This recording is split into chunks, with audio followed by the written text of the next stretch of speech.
Hey everyone, welcome back to the TBC Kids Corner. For the last couple of weeks, we've been talking about survival. Not just surviving in the wild, but helping our faith survive while we're apart too. I wanted to finish the series with a quick, practical guide of what to do and what not to do while surviving in the wilderness. So let me get a sketchbook and a pencil and some colorful pens. This is not super easy when you're very tiny, but I got this. Okay, ready? Scenario number 1. While you're out in the forest, you see a bear or a snake. Do keep your distance and leave them alone. Don't hug them. I know that bear looks cuddly. It does not want to cuddle you. Scenario number 2. You get thirsty and you've run out of water. Do drink from a clear running source of water, like a river. Don't drink from a scummy puddle. If it's a little green and smells bad, don't put that on your body. You will regret that. Scenario number 3. You find a wasp's nest in a tree. Do give it a wide berth, stay away from it, and stick around and watch the wasps work. It's pretty cool. Don't hit it with a stick like a piñata. Candy is not what's going to come out of that. Scenario number 4. You need shelter. Do build a shelter out of wood and branches. Don't build it too close to your campfire. That was really useful. I think we could do the same thing to help us with our faith survival tips. Let's look at the 3 survival tips the Apostle Paul gave us in Romans 12:12. And let's see how they can help us know what to do and not to do in situations we may be facing right now. So let me get my Bible. Okay, I have little everything except for this Bible. It's huge. Okay, all right. Romans 12:12. It says, "When you hope, be joyful. When you suffer, be patient. When you pray, be faithful." Now, this verse helps Jesus' followers to remember how we should be living. If we believe that Jesus died for our sins and rose again, and God is going to keep his promise of making the world perfect again, meaning no more sickness, sadness, pain, death, anger, then this verse can help us with our attitudes as we deal with all of the weirdness going on in the world right now. Let's look at some scenarios of what not to do and what to do based on what Paul wrote for us. So let's get my sketchbook again. All right. Scenario number 1. When you hope, be joyful. You see or hear about scary stuff going on in the world around you. We're going to start with the don'ts on this one.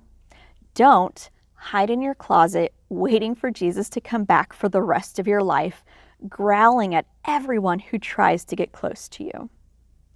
Do know that Jesus will come back and share his love with everyone you know. Maybe if more people like you acted like Jesus, the world would be a little less scary. Scenario number 2. When suffering, be patient. You have to do all of your schooling online. Don't lay around and complain and ditch your Zoom classes. Do know that this isn't forever and find one good thing that's happening to help you have a good attitude. Sometimes just saying one good thing that's happening right now can change how you think and feel about a situation. If you sit down for your class and think, I don't like going to online classes, it's lame and it's blah, it's boring and I just don't want to be here, your attitude is going to be bad and so your day's going to be bad. But if you stop and look around and go, hey, I have a pretty cute cat, or I'm glad I have Wi-Fi, that's a good thing. That can really change how you think and what your attitude is like as you go into your call. Scenario number 3. When praying, be faithful. Say someone you know is sick. Don't say you'll pray for them, then don't ever think about it again. Do say you'll pray for them and then actually pray for them. The creator of the universe, the most powerful and knowledgeable being to ever exist, is literally the easiest person to get a hold of. He loves when you talk to him. He loves taking care of his creation, and your friend will feel good knowing that you're praying for them and that God is there to help. Helping our faith survive when we aren't together in a church building every week, it can be hard. But know that you aren't alone. And guess what? This isn't the first time Jesus followers have been scattered, and the church is fine. I pray that you have been finding ways to keep your faith fire burning, and that when we are able to see each other in person again, that Virgil and I, well, for one, will be normal-sized again. Fingers crossed. And that your faith will be super duper strong.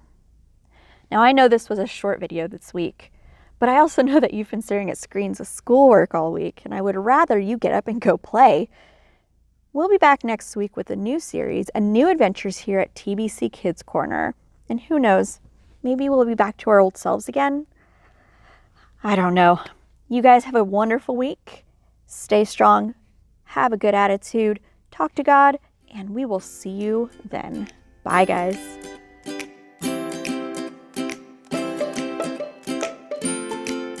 Virgil, thank you so much for offering to water my plants. It's just so kind of you. And, you know, that's another great way that we can love each other during this time is to be kind and... Hey! Not cool! Virgil, so not cool. Wait a second. Virgil, I'm back to normal. Wait a second, let's see if it works on you too. It worked, you guys. Virgil and I are the right size again. Who knew we just needed a shower? Anyway, have a good week, guys. We'll see you later.